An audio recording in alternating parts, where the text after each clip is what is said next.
बांके बिहारी लाल की जय, कन्हैया लाल की जय, गिरिराज धरण की।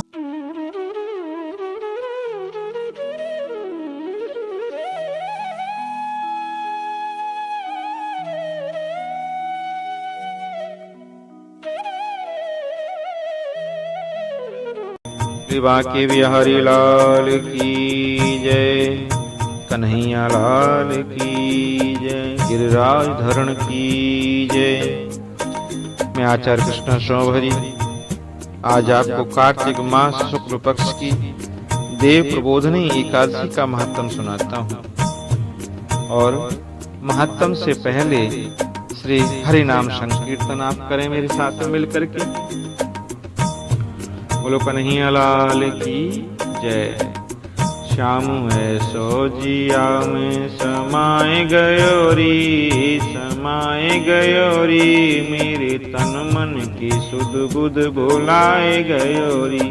कान्हा ऐसो जिया में समाए गयो री, समाए गयो री, मेरे तन मन की सुध बुध भुलाए गयो री। सोहनी सूरत मोहनी मूरत, सोहनी सूरत मोहनी मूरत, मोहे एक झलक वो दिखाए गयो री, दिखाए गयो री, मेरे तन मन की सुध बुध भुलाए गयो री। कान्हा ऐसो जिया में समाए गयो री, समाए गयो री, मेरे तन मन की सुध बुध भुलाए गयो री। चोरी चोरी चुपके चुपके, चोरी चोरी चुपके चुपके, मोहे यमुना के तट पे बुलाए गयो री, बुलाए गयो री, मेरे तन मन की सुध बुध भुलाए गयो री। कान्हा ऐसो जिया में समाए गयो री, समाए गयो री, मेरे तन मन की सुध बुध भुलाए गयो री।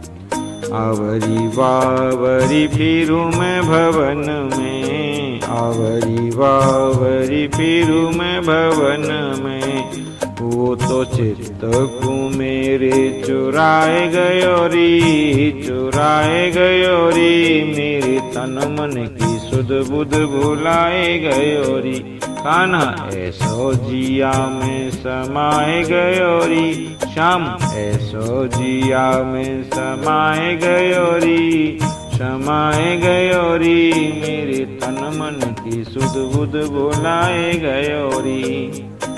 मनवा मोरा नहीं मेरे बस में, मनवा मोरा नहीं मेरे बस में, वो तो मन को जी मेरे लुभाए गयो री, लुभाए गयो री, मेरे तन मन की सुध बुध भुलाए गयो री। श्याम ऐसो जिया में समाए गयो री, समाए गयो री, मेरे तन मन की सुध बुध भुलाए गयो री। कारो कन्हैया आनंद जो को लाला, कारो कन्हैया आनंद जो को लाला, वो तो प्रेम को रोगो लगाए गयो री, लगाए गयो री, मेरे तन मन की सुध बुध भुलाए गयो री। श्याम ऐसो जिया में समाए गयो री, समाए गयो री, मेरे तन मन की सुध बुध भुलाए गयो री।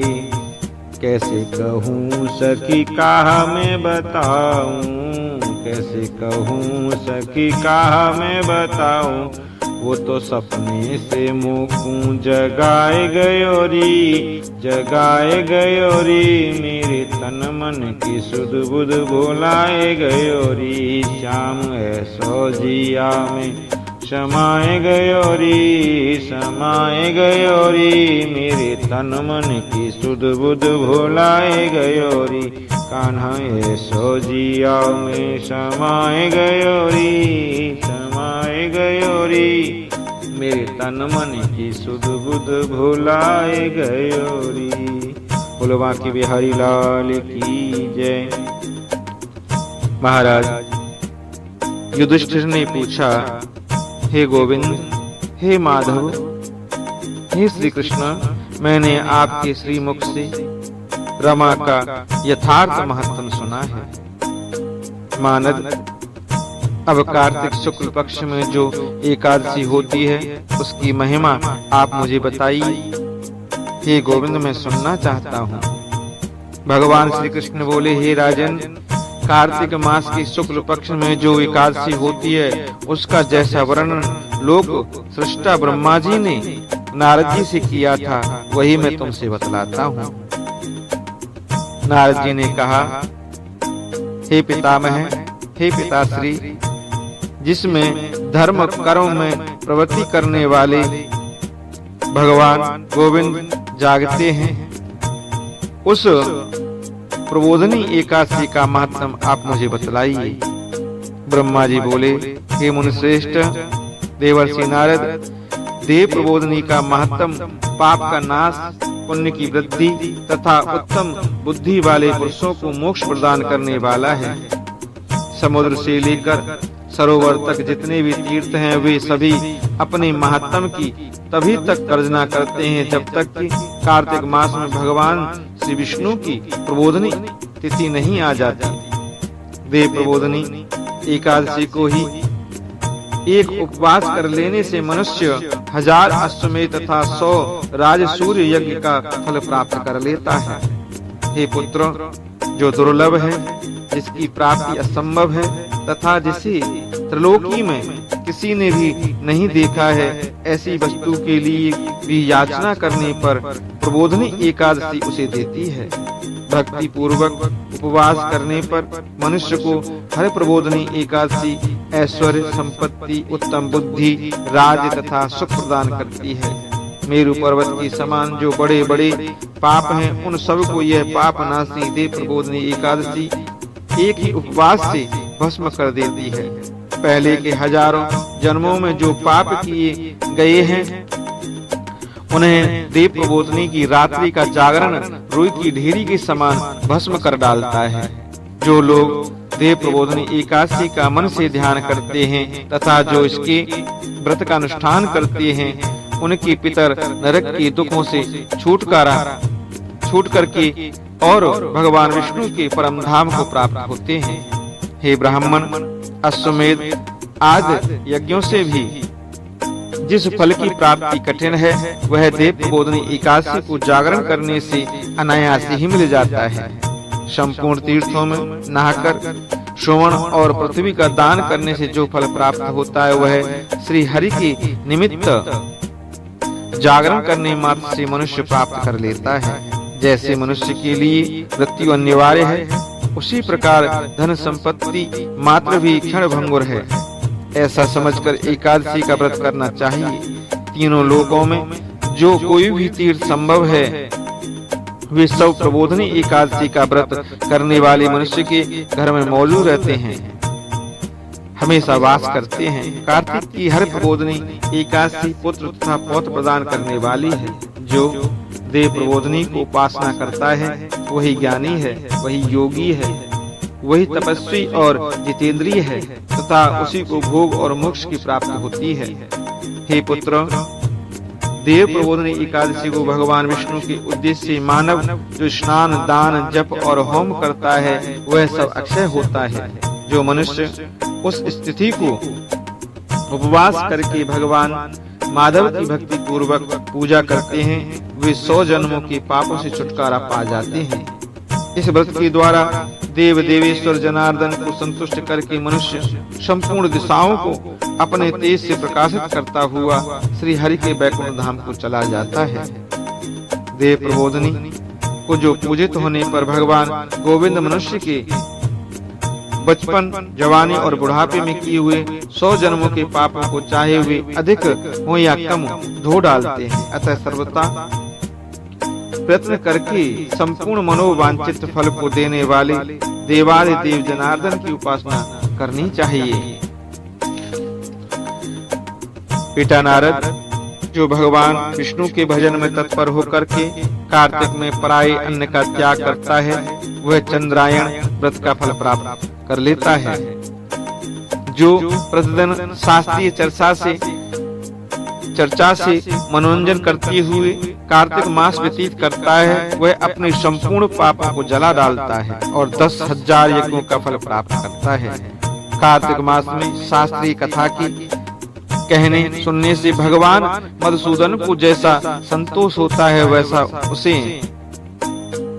उन्हें यज्ञ, दान अथवा जप आदि से भी नहीं प्राप्त होता। जो शुभ कर्म परायण पुरुष कार्तिक मास में एक या आधा श्लोक भी भगवान विष्णु की कथा वाचते हैं, उन्हें 100 गोदान का फल प्राप्त होता है।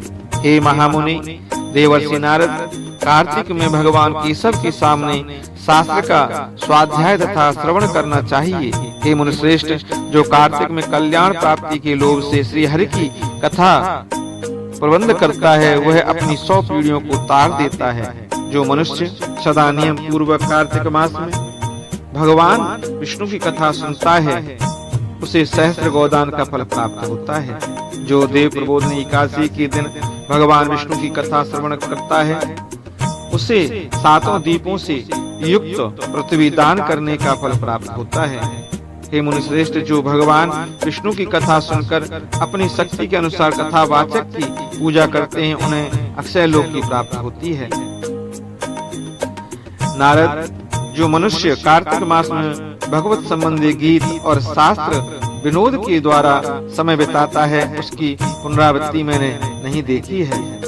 हे मुनि, जो पुण्यात्मा पुरुष भगवान के समक्ष गान, नृत्य, वाद्य और श्री विष्णु की कथा करता है, वह तीनों लोकों के ऊपर विराजमान होता है। हे मुनि श्रेष्ठ, कार्तिक की देव प्रबोधनी एकादशी के दिन बहुत से फल, फूल, कपूर, अगरजा और कुमकुम के द्वारा श्री हरि की पूजा करनी चाहिए। एकादशी आने पर धन की कंजूसी नहीं करनी चाहिए, क्योंकि उस दिन दान आदि करने से असंख्य पुण्य प्राप्त होता है। देव प्रबोधनी एकादशी को जागरण के समय शंख में जल लेकर फल तथा नाना प्रकार के द्रव्यों से साथ भगवान श्री जनार्दन का अर्घ देना चाहिए।